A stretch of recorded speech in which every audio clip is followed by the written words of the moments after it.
한국 가요계의 전설들이 미국에 온다. 세시봉 LA 콘서트. 50년이 넘는 우정 속 추억의 이야기와 노래들. 한국 가요사의 큰별 조영남, 한국 통기타 문화의 개척자 윤형주, 그리고 세시봉의 막내 김세환까지. 3월 16일 LA에서 만나요. 뭐라고? LA에서 만나자고. 16일 LA에서 만나자고. 오케이. 따스한 추억을 만들어줄 세시봉의 미주 콘서트. 3월 16일 LA에서 만나요. 힘든 시기, 우리는 함께하면 이겨낼 수 있습니다. 라디오 서울이 함께하겠습니다. 강혜신의 오늘의 미국.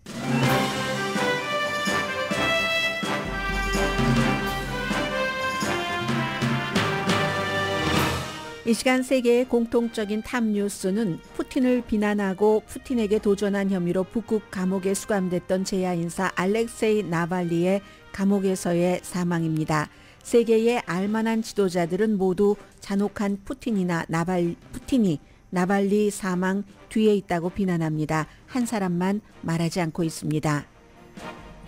미국 부통령과 국무장관도 참석한 독일 안보회의에서도 알렉세이 나발리 사망과 푸틴의 역할이 초점이지만 원래의 주요 의제는 우크라이나 전쟁과 나토입니다. 카멜라 해리스 부통령은 트럼프 전 대통령의 이름을 말하진 않았지만 미국인의 반나토 협박 발언은 결국 잔혹한 푸틴의 편을 드는 것임을 역사가 단서로 남길 것이라고 밝혔습니다.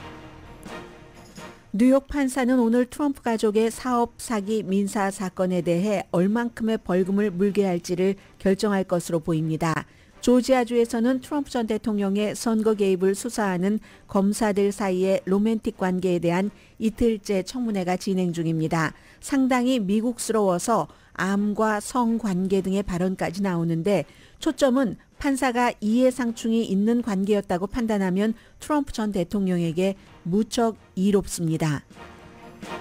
전 연방수사국 정보원이 바이든 대통령과 아들 헌터가 우크라이나 에너지 회사로부터 각각 500만 달러씩 뇌물을 받았다는 주장을 했는데 그 주장이 허위라는 혐의로 연방수사국 정보원이 기소됐습니다. 샌프란시스코가 기술의 미래를 건설하면서 스스로 재건할 수 있을까요? 요즘 세계 언론은 샌프란시스코가 다시 일어서고 있는데 완벽하게 성공하려면 로컬 정치가 뒷받침돼야 한다고 지적합니다. 오늘 이코노미스트의 기사이기도 합니다. 라디오 서울 방송 오늘 정오에 시작되는 뉴스와이드에서는 더 높은 정치계를 향해 연방 하원에 도전하는 한인 데이브민 주 상원 의원을 정현호 보도국장이 인터뷰합니다. 로컬과 전국 한인 모두에게 아주 중요한 선거입니다. 위르겐 클린스만 감독이 부임 12개월 만에 아시안컵 준결승에서 패배한 뒤 경질된 뉴스는 세계 언론이 보도합니다. 여러분 안녕하십니까? 오늘의 미국 강혜신입니다. 보통 이제 이것도 그냥 하나의 사람들의 생각이고 습관이기도 한데 아침 뉴스 시간에는 뭐 심각하게 좀 뭐 흉하다던가 아니면 어둡다던가 하는 뉴스를 웬만하면 전해야 되는 게 아니면 피하게 됩니다. 그리고 이제 그런 것도 시작할 때 문 열 때는 안 하죠. 그러나 오늘 지금 세계의 공통적인 탑 뉴스는 케이블 뉴스도 마찬가지네요. 왜 나름대로 제가 나름대로라고 앞에 붙이기는 합니다. 왜냐하면 사람들 생각이 다르니까. 그러나 거의 대부분의 사람들은 나름대로 숭고한 인생을 살다가 한 사람이 숨졌을 때 그것도 갑자기 숨졌을 때 사랑하는 사람과 작별 인사도 하지 못하고 그렇게 숭고한 일을 했기 때문에 숨졌을 때는 더욱 그걸 힘들게 지켜보다가 뭐가 맞은 것처럼 그 사람을 생각을 하게 됩니다. 실감되지 않기도 하겠죠. 가족들은 오늘 지금 알렉세이 나발리라고 여러분들께는 몇 년 전에 이제 많이 기억들을 하실 거예요. 이 사람이 그 시베리아에서 어디로 향하는 그 러시아 내부 모스크바였던가요? 비행기를 타다가 뭐 독극물에 중독이 돼서 그것도 세계에 굉장히 많은 사람들이 도와서 독일도 우리가 하겠다. 블라디미르 푸틴의 그 매서운 눈초리를 뒤로하고 해서 이제 그곳에 가서 몇 개월 동안 독극물 치료를 받았고 그게 이제 암살하려고 했었다는 게 뭐 다 알려진 사실이고요. 푸틴에게 반대를 많이 했었기 때문에 그리고 치료를 받고 그 정도로 독극물로 죽을 뻔한 사람 정도가 되면 해외에 머뭅니다. 대체로 러시아인들이 해외에 머물면 또 푸틴이 가만히 있지는 않습니다. 그 해외에서도 독사를 합니다. 어떤 때는 가족까지 같이. 이 사람은 그럼에도 불구하고 치료받고 다시 러시아로 들어갔습니다. 러시아로 들어가서 19년 징역형을 받았죠. 그 징역형이라는 이유가 블라디미르 푸틴을 비난하고 블라디미르 푸틴에 반대를 하고 그리고 심지어 이 사람은 러시아의 대통령이 되겠다고 블라디미르 푸틴에게 도전장을 내밀었습니다.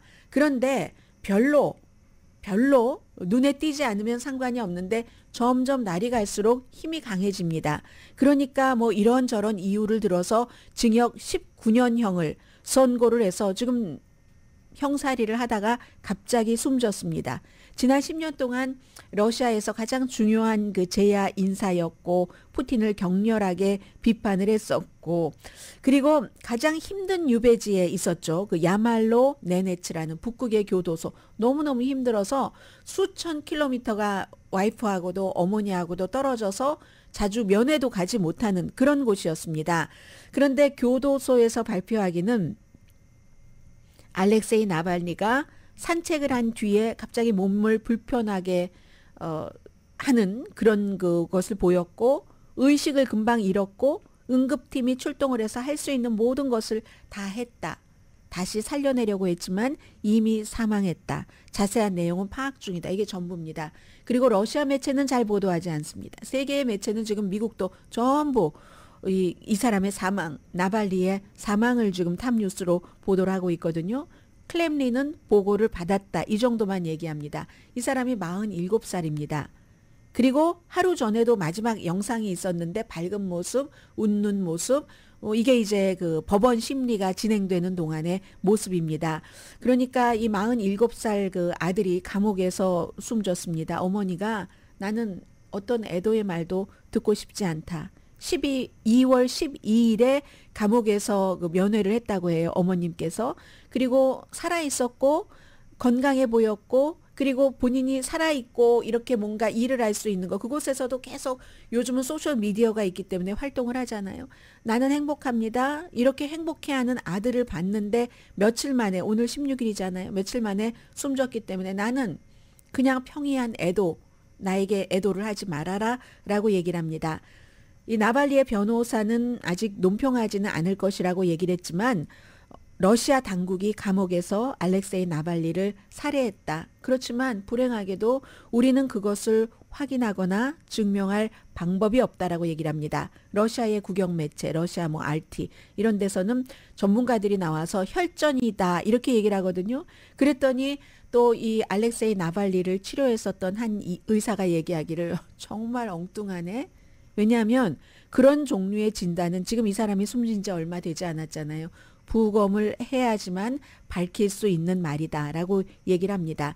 아무튼 이 알렉세이 나발리라는 사람은 지금 미국이 러시아와 우크라이나를 두고 말하자면 미국과 세계가 전쟁을 하고 있고 그 사이에 미국 내부에서는 공화당이 우크라이나를 지원하지 않는다고 해서 러시아가 굉장히 유리한 그런 입장입니다. 그 상황에서 블라디미르 푸틴의 우크라이나 침공도 이 알렉세이 나발리는 굉장히 비난을 했던 사람입니다.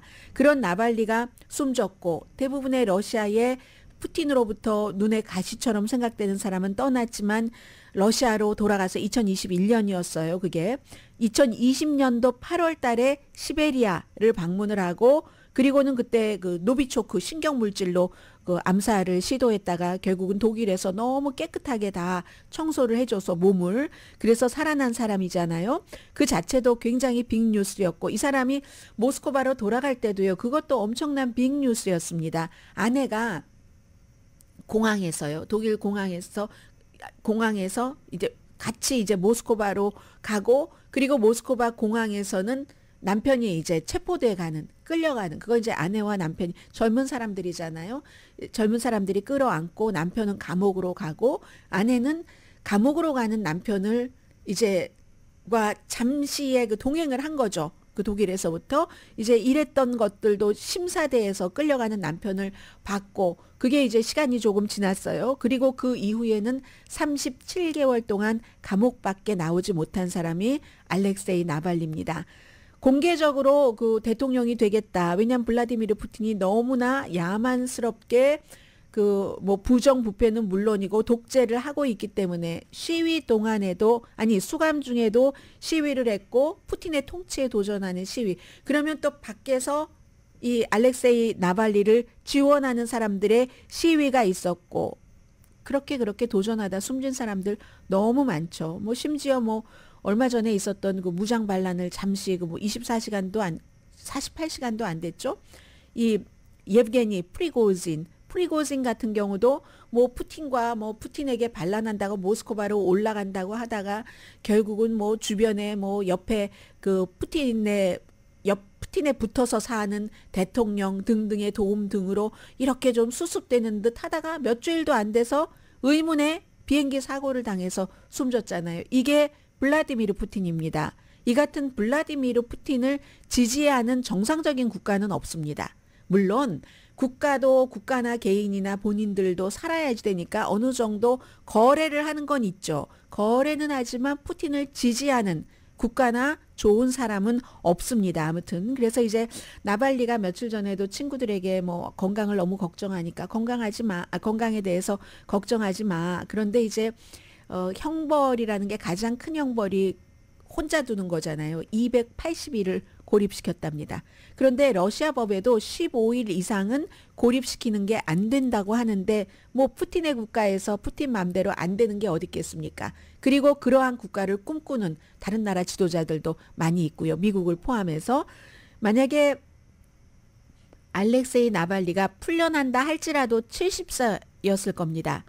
19년 징역형을 받고 70대였을 텐데 이번이 뭐 세 번째 징역이고 아무튼 그의 사망을 교도소에서 발표하고 몇 분 만에 국제사회는 뭐 당연히 애도를 하고요. 어머니가 애도할 그럴 타임도 아닌 것 같다라고 얘기를 해도 애도를 하고 푸틴에 대한 발언이 많죠. 프랑스, 러시아의 탄압에 저항한 대가로 목숨을 바쳤다. 전부 이제 뭐 대통령이거나 총리거나 하는 사람이 하는 얘기예요. 영국의 그 데이비드 카멜론 전에 총리였기도 했고 지금은 외무장관이죠. 푸틴 정권의 끔찍함을 보여준다. 카멜라 해리스 독일의 안보회의에 가 있죠. 푸틴의 만행을 보여주는 추가적인 신호고 러시아의 책임이 있다. 안토니 블링켄 국무장관도 가 있습니다. 그의 죽음 그리고 그 나발리에 대한 푸틴의 집착, 푸틴의 두려움은 정말 푸틴의 부패와 약점을 강조할 거다. 이 죽음은 러시아의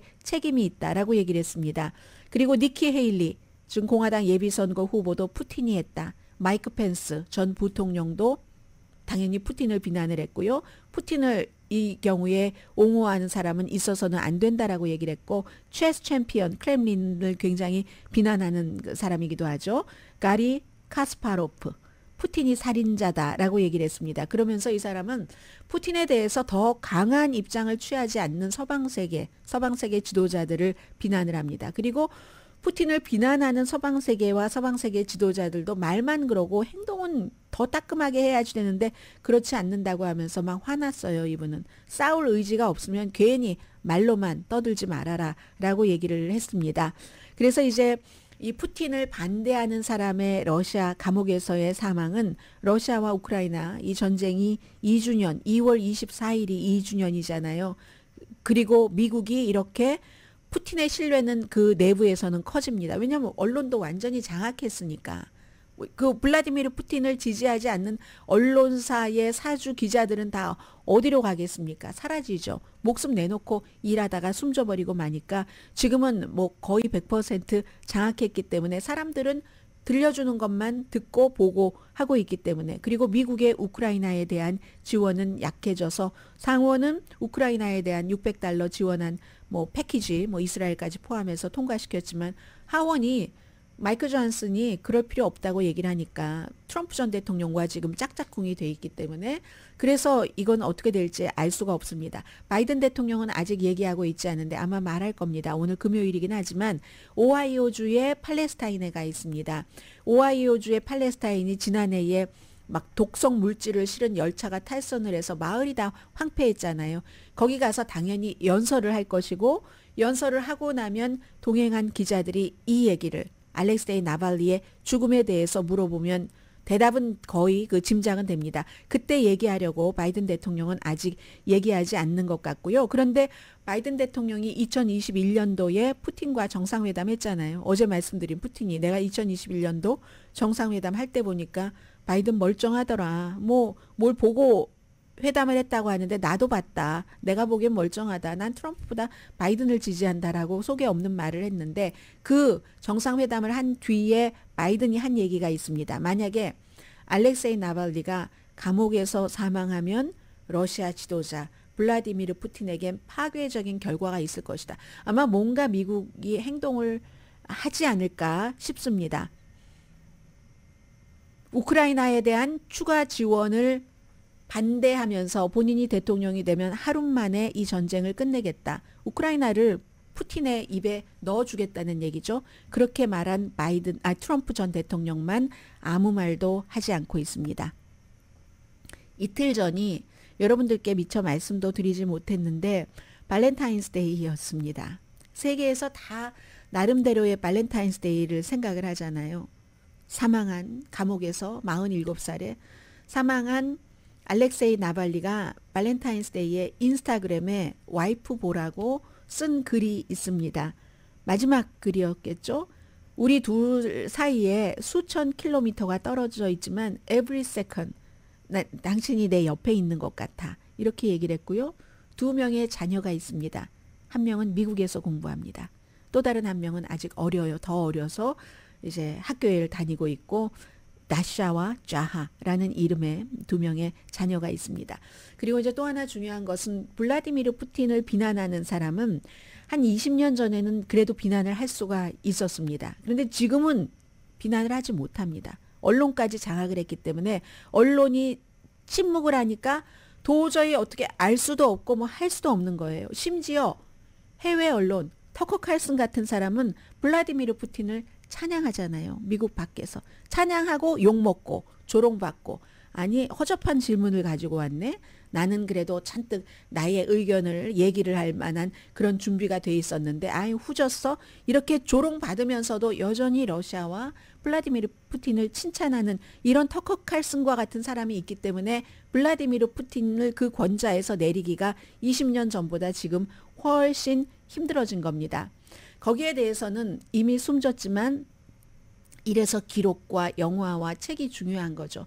알렉세이 나발리가 한 얘기가 있습니다. 2022년도에 가장 그 유명한 그 동영상이기도 하고 뭐 푸틴의 궁전 뭐 이런 그 동영상 같은 것도 올라와 있고요. 다큐멘터리 상 받았잖아요. 2022년도에 오스카에서 나발리라는 그런 거기서 만약에 내가 살해된다면 만약에 본인이 살해된다면 국민들에게 또 세계 사람들에게 하고 싶은 얘기가 어떤 거예요? 하고 물어봤습니다. 다큐멘터리 찍는 사람이.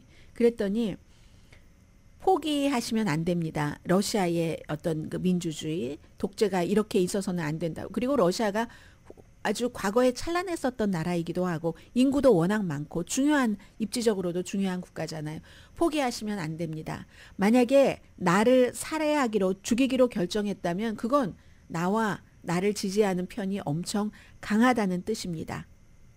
그래서 그 힘을 활용을 해야지 됩니다. 이 사람은 숨졌지만 숨진 뒤에도 이런 메시지는 남겼습니다. 분명히 세상에는 뭐 정책이 됐거나 사람이 됐거나 의견이 됐거나 이게 뭐 맞는 거야 틀리는 거야를 가리기 힘든 게 훨씬 많겠죠. 이럴 수도 있고 저럴 수도 있고 상황이 다르니까. 그리고 심지어 같은 사람이라 할지라도 그 사람의 환경이 달라져서 좋아질 수도 있고 나빠질 수도 있으니까. 그렇지만 어떤 중요한 몇 가지들은 분명합니다. 블라디미르 푸틴은 아주 나쁜 인간입니다.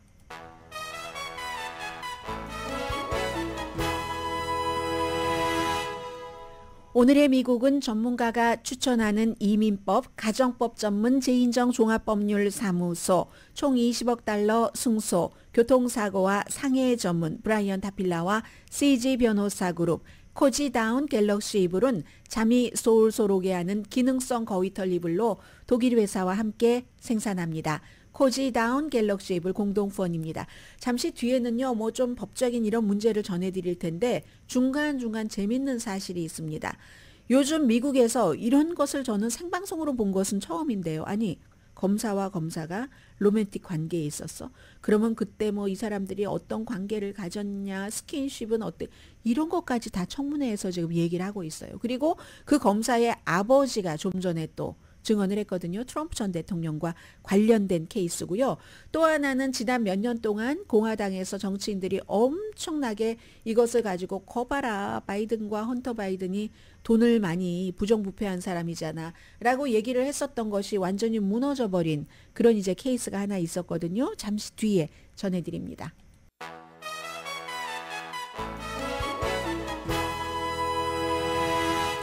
라디오 서울 방송 오늘의 미국 듣고 계십니다.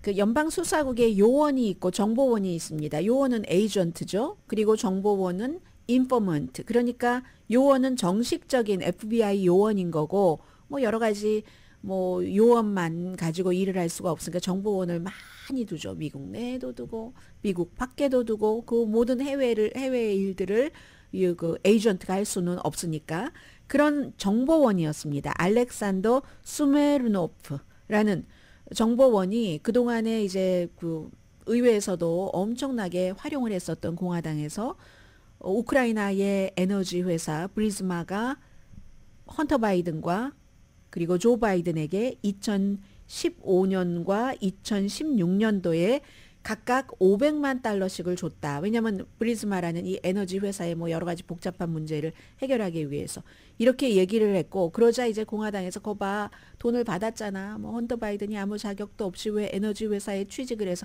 네 2년인가 얼마 동안에 한 달에 몇만 달러씩 받고 그 컨설팅을 한 것은 맞습니다. 그러나 이렇게 500만 달러씩이나 한 달에 5만 달러라고 해봐야 뭐 아이비리그 나오고 연줄 그렇게 좋은 사람이 버는 돈으로는 많은 것은 아니었지만 어쨌든 이 500만 달러씩 그래서 이제 공화당이 거봐라 부패했어 막 이렇게 얘기를 하면서 FBI를 압박을 했습니다. 그 뭐 누군가 케빈 맥카티가 공화당의 하원 의장이었을 때 FBI에게 거봐 그런 거 다 내놔서 바이든 대통령의 더러운 것을 다 우리가 해집어야지 돼.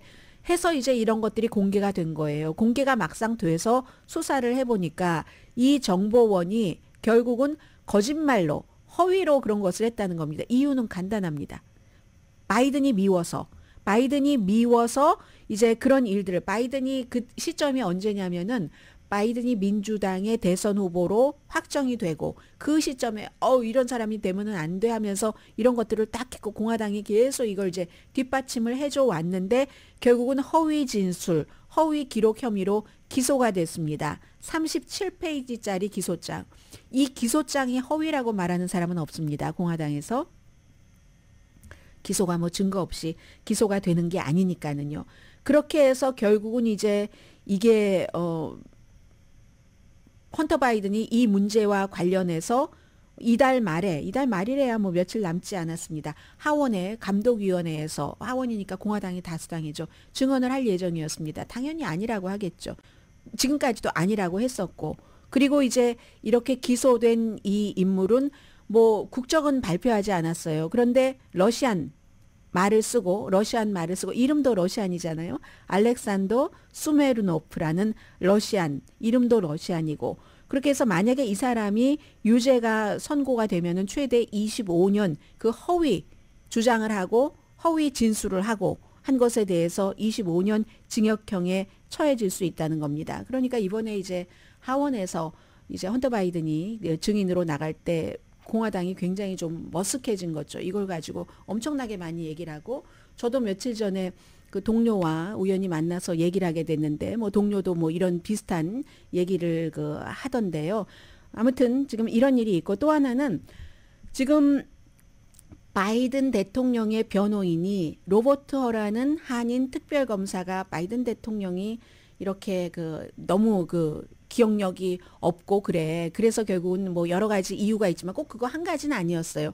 여러 가지 이유가 있었지만 그것도 기소를 하지 않은 이유다. 기소를 해도 배심원들이 저 사람은 그냥 기억력 나쁜 나이든 노인 뭐 이렇게 하면서 그에게 유죄를 주지 않을 것이란 이것도 크게 네 가지를 얘기를 했는데 로버트 특별검사가 뭐 이 사람이 수사에 협조를 했다던가 아니면 처음부터 본인이 기밀 서류를 갖고 있다고 얘기를 했다던가 그리고 어떤 부분은 분명히 알고 가져간 것도 있는데 아프가니스탄에 대해서는 그렇지 않은 애매한 것도 있고 해서 기소 사유가 충분하지 않다라고 얘기했는데 나머지는 다 날아가 버리고 바이든이 기억력이 없다. 이것만 지금 노쇠했다라는 것만 국민들에게 굉장한 걱정으로 지금 다가오는 거잖아요.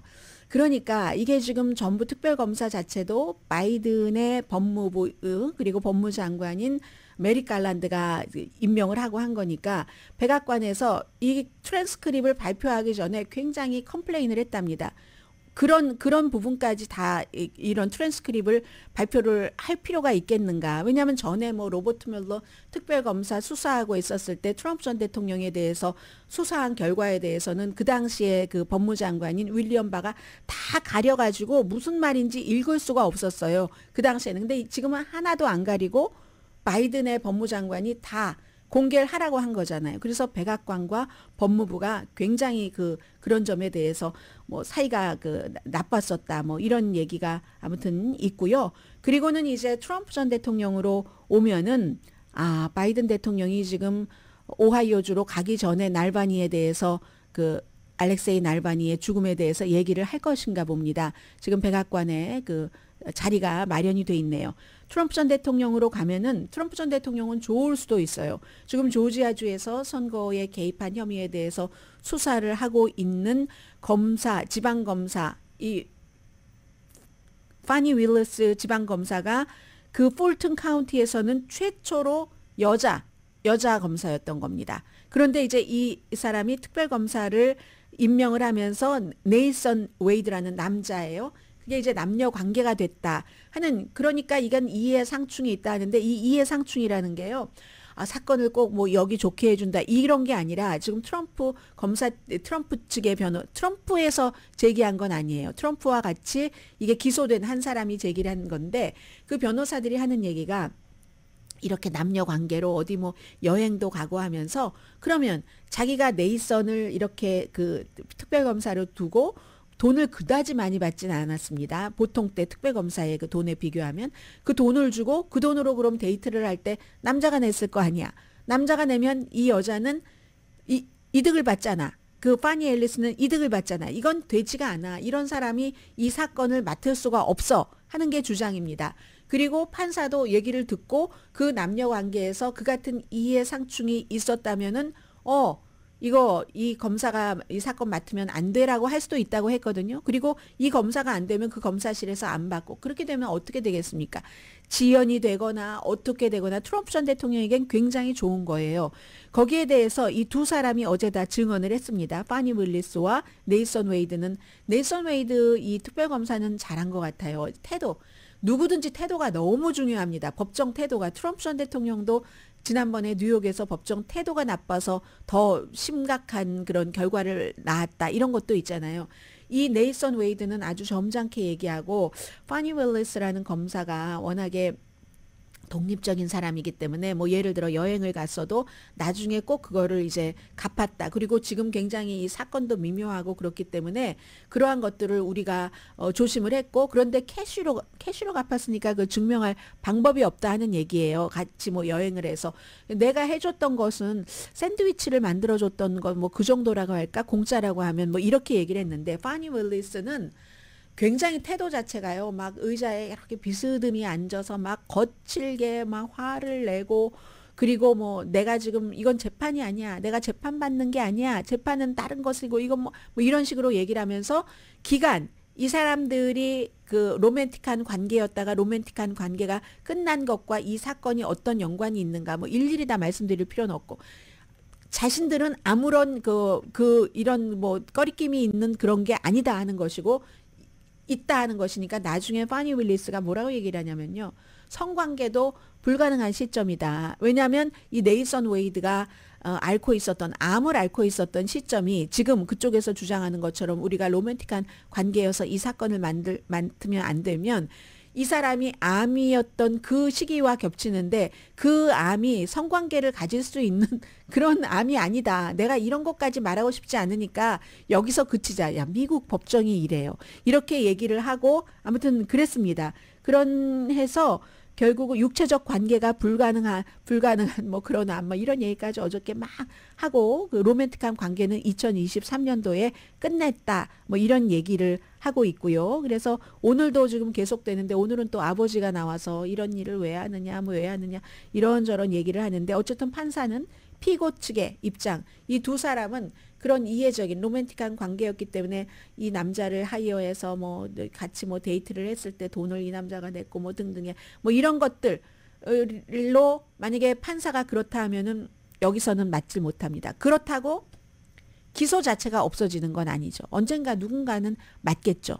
다만 트럼프 전 대통령이 원하는 것처럼 선거 캠페인을 하는 동안 방해를 받지 않고 이 케이스는 뒤로 가장 심각한 케이스일 수 있잖아요. 이게 트럼프 전 대통령에게는. 다른 거는 유죄가 돼도 대통령에 당선되면 본인이 사면을 할 수가 있기 때문에 연방이니까 이건 주 기소기 때문에 안 되거든요. 그래서 트럼프 전 대통령에게는 더 좋은 것이죠. 어쨌든 일단은 이것이 재판으로 가기에 좀 어려운 일이 생긴다 하면은 이게 지금 그런 일이에요. 아무튼 그래서 저는 이제 이 케이스를 쭉 보면서 야, 누구든지 아무리 자유로운 미국이라 할지라도 하긴 전직 대통령도 그랬는데요.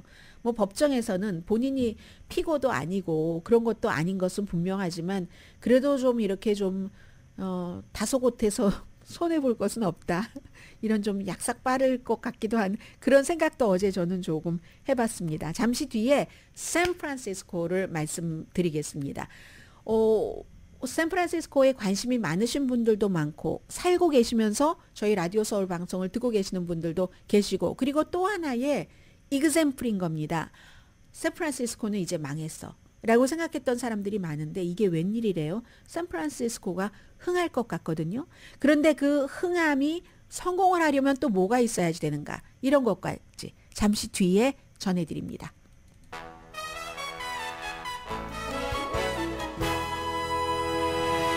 라디오 서울 방송 오늘의 미국 듣고 계십니다. 샌프란시스코가 이 테크놀로지 미래를 건설하면서 다시 이제 재건이 될 수 있을까? 사람들은 정말 그 파멸하는가? 파멸할 것이야. 이렇게 생각을 했었는데 지금 현실이 놀랍게 돼가고 있다. 오늘 그 이코노미스트의 보도입니다. 샌프란시스코가 오랜 동안 그 도시가 실패하는 대명사였습니다. 뭐 그곳에 살고 계시는 분들도 많이 계시니까요. 테크놀로지 전문가들이 돈을 벌어서 아주 그 부자가 됐고 세상을 변화시켰지만 샌프란시스코 정부는 일반 주민들에게 아주 기본적으로 좀 편안한 이런 분위기를 줄 수 있는 능력이 없었다는 거죠. 노숙자 많죠. 약물 과다 복용, 또 뭐 재산 범죄 뭐 이런 거 절도 이런 것들 얼마나 심했습니까? 그러다가 코비드 19이 닥쳤죠. 이런 때는 닥쳐왔습니다. 그런데도 원격 근무를 하게 됐죠. 그 뒤에는. 그리고 나서는 도시가 막 텅 비고 사무실 같은 것 뭐 그러니까 샌프란시스코가 정말 이건 정말 샌프란시스코가 이렇게 죽는 것을 우리가 보는 거야? 라고 생각을 해왔다는 겁니다. 그런데 그러다가 지금 미래는 이미 들어왔습니다. 인공지능 시대로. 샌프란시스코가 다시 인공지능의 붐의 중심지라는 겁니다. 왜냐하면 그전에 그렇게 해왔었으니까. 그래서 지금 인공지능이라는 행운의 여신을 딱 잡게 된 이 샌프란시스코라는 도시는 도시를 개혁하는 기회로 해야지 된다는 아주 좋은 기회라고 얘기를 합니다. 정말 몇 년 전까지 사회적으로 너무 무질서하고 정치도 샌프란시스코 정치 독했죠. 독하다는 게 스트롱하는 독한 게 아니라 독성, 포이즌 같은 이런 것들. 그리고 정말 사람들이 줄줄 눈물을 흘릴 만한 이 이코노미스트의 표현이에요. 갑자기 눈물을 흘릴 만한 하니까 위핑 하는 우는 그 피카소의 그림이 생각나는데 그래서 우는 거 아니고 주택값이 너무 비싸서 우는 그런 것. 그리고는 이제 이 팬데믹이 딱 얽혀서 그랬었는데 그러니까 이제 벤처 캐피털리스트들이 베이 지역 저 너머로 캐시를 이제 이동하기 시작했다는 거죠. 테크놀로지 회사도 그렇고 또 사람들도 그렇고 사무실을 버리고 때로는 도시 전체를 버렸습니다. 그래서 도시에 사람이 없어지면은 그 마지막 장식은 항상 사람이기 때문에 그 다음엔 끝나는 거잖아요. 그러면은 노숙자들은 늘어나고 약물 사용 점점 많아졌고 여러 가지 정책에 따라서도 retail for risk, 그 베이컨시가 너무너무 많아졌다는 거죠. 완전히 벽지처럼 도시를 뒤덮었다는 겁니다.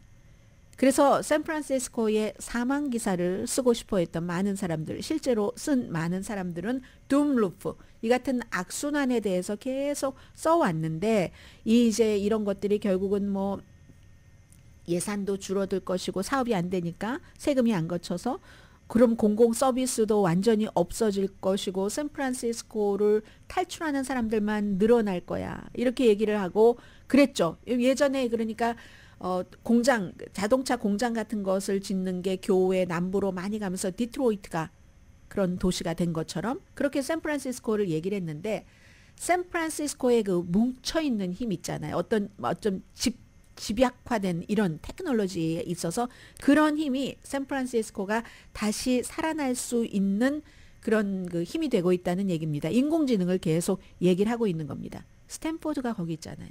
인공지능. 스탠포드가 연구에서 넘버원 대학 아닙니까? 버클리도 거기 있잖아요. UC 버클리. 이렇게 가까운 곳도 굉장히 그 테크놀로지 회사들이 스타트업을 만드는데도 그런 회사를 만드는데도 중요하고요. 뭐 오픈 AI도 샌프란시스코에 본사가 있잖아요. 뿐만이 아니라 다른 회사들에서 이제 뭐 애플도 인공지능 만드는 것 뭐 얼마 안 되면은 금방 아주 세련된 것 나오는 것처럼 얘기하던데 엔트로픽이라든가 아니면 아마존에서 하는 그리고 무슨 뭐 데이터블릭스 또 많아요. 무슨 스케일 AI 등등 많은 회사들이 다 세계 어느 곳에도 뭐 하나도 갖지 못할 것 샌프란시스코에 다 대형 그런 그 스타트업 중요한 인공지능 회사들이 베이 지역에 있다는 얘기입니다. 그러니까 결국은 다시 그런 곳이 있으면 자금이 증가할 수밖에 없다는 얘기. 인재는 물론 있으니까 이 자본과 인재를 끌어들이는 그 자석과 같은 힘이 여전히 스탠포드와 버클리를 중심으로 있다는 얘기입니다. 그래서 이 샌프란시스코라는 도시가 이 도시를 그러면 어떻게 지금 더럽혀진 도시를 고치는가 그 기회가 굉장히 중요한데 유권자들도 힘을 보태야지 된다는 얘기입니다. 유권자들이 사실은 우리 샌프란시스코 극좌 정치 말이야 너무 심해 실증 나서 하고 관심을 껐는데 나만 잘 살면 돼. 이런 식으로 그랬는데 그게 그것은 통하지가 않고 이미 젊은 사람들은 아니야 뭔가 참여를 해야지 돼 하는 쪽으로 많이 갔다는 겁니다. 샌프란시스코가 어느 적이냐면요. 막 규정 같은 것을 너무 심하게 해서 공중화장실 하나의 비용이 170만 달러랍니다. 이게 말이 됩니까? 공중화장실 하나의 비용이 그 정도로 돼. 그러니까 어떤 부분은 보면은 너무 호화롭죠. 돈을 많이 받는 테크놀로지 업계 요즘은 뭐 해고도 많이 됩니다만은 그런 그런 사람들은 나만 잘 살면 되지 아주 편안한 곳에 그리고 샌프란시스코가 막 황폐해지는 것을 그냥 별로로 생각을 했었는데 대조적으로 요즘에는요 젊은 사람들이 이거 무슨 정치도 너무 심각해 너무 좌파야 이렇게 하면서 참여를 한다는 얘기입니다. 중요한 그런 예가 현상 유지에 반발하는 샌프란시스코 선거 결과가 최근에 나오고 있잖아요. 2022년도에 유권자들이 교육위원들이 너무해 하면서 3명 그냥 없애버렸죠. 그리고 극도로 진보적인 지방검사 소환하고 이런 일들.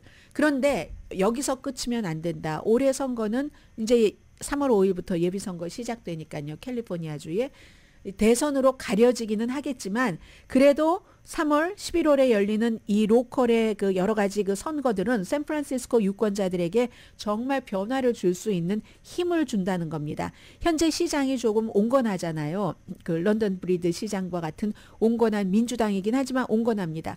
뭐 주택을 짓는다거나 아니면 뭐 사업하는 사람들 세금을 감면해 준다던가 뭐 여러 가지 이 하는 것을 조금 온건하게 하는데 그게 또 방해 세력도 있기는 있지만 그렇지만 만약에 유권자들이 샌프란시스코 슈퍼바이저에 또 샌프란시스코 시의회에 온건한 사람들을 선출을 하면은 더 쉽게 샌프란시스코를 살릴 수 있다는 겁니다.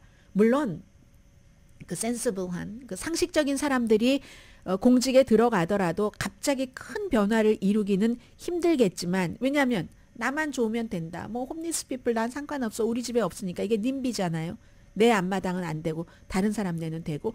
이게 너무 강해졌던 것이 샌프란시스코의 문제이긴 한데, 두 번째 기회는 없으니까, 기회는 이번이니까 젊은이들이 이렇게 좀 나도 참여도 하고 또 세상도 변화시키고 기술 분야에서 나의 능력도 인정받고 그렇게 하려는 것이 많으니까, 그 같은 열기를 샌프란시스코가 충분히 활용을 해서 선거도 좀 잘 치러서 이게 너무 극좌적인 곳으로 가지 않으면 샌프란시스코는 분명히 다시 살아나는 성공의 기회를 완성할 수 있을 것이다. 이게 오늘 이코노미스트의 보도입니다. 오늘 저희 12시에 그 정오 뉴스가 1시간으로 얼마 전부터 늘었잖아요. 이 광고에도 나오던데요. 정현호 보도국장이 직접 진행을 하는데 한 12시 15분 정도가 되지 않을까 싶습니다. 데이브 민, 캘리포니아주의 상원 의원이 UC 얼바인에 이제 법대 교수를 하다가 젊은 분이잖아요. 이분이 연방 그 하원에 도전을 하기 때문에 오렌지 카운티 지역구이신 분들은 잘 아시죠? 37지구든가요? 그렇죠? 네, 그래서 이제 선거가 얼마 남지 않았고 오늘 데이브 민 그 상원 의원을 그 정현호 보도국장이 인터뷰를 하니까 그런 남이 얘기할 때 들어주는 것부터 로컬에서의 그 정치력은 시작되는 거잖아요. 우리가 샌프란시스코 얘기를 했지만 로스앤젤레스 아니면 뭐 조지아주의 애틀란타에서 저희 오늘의 미국을 듣고 계신 분들도 계실 테고요. 오늘 정오 시간에 인터뷰도 관심 가져주시고요.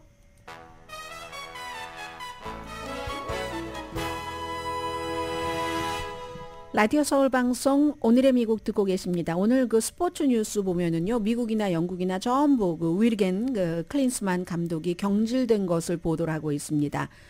지난 2월 달에 부임을 했잖아요. 해서 12개월, 원래 2026년 그 월드컵 끝날 때까지 계약을 맺었는데 위약금은 뭐 100억 원 정도는 누군가가 내겠죠. 아무튼 그래서 59세에 이 독일 감독이 그야말로 64년 동안 우승을 기다렸던, 그런데 막 그 랭킹이 수십 칸이나 뒤인 요르단에게 그렇게 패했고 창의적인 경기를 못 내보냈잖아요. 그리고 그 원인을 뭐 이강인 선수하고 손흥민 선수의 그 싸움 뭐 이런 것들을 얘기를 하는데, 선수들이요 사실은 선수들 사이에서 많이 싸웁니다. 물론 싸워서 뭐 손 다치고 경기 전에 이게 잘했다는 게 아니라, 미국도 슈퍼볼 그 선수가 그 테일러 스위프트의 애인도 이번에 막 코치에게 대들고 막 얼굴 가까이에서 정말 침이 튀겠어요.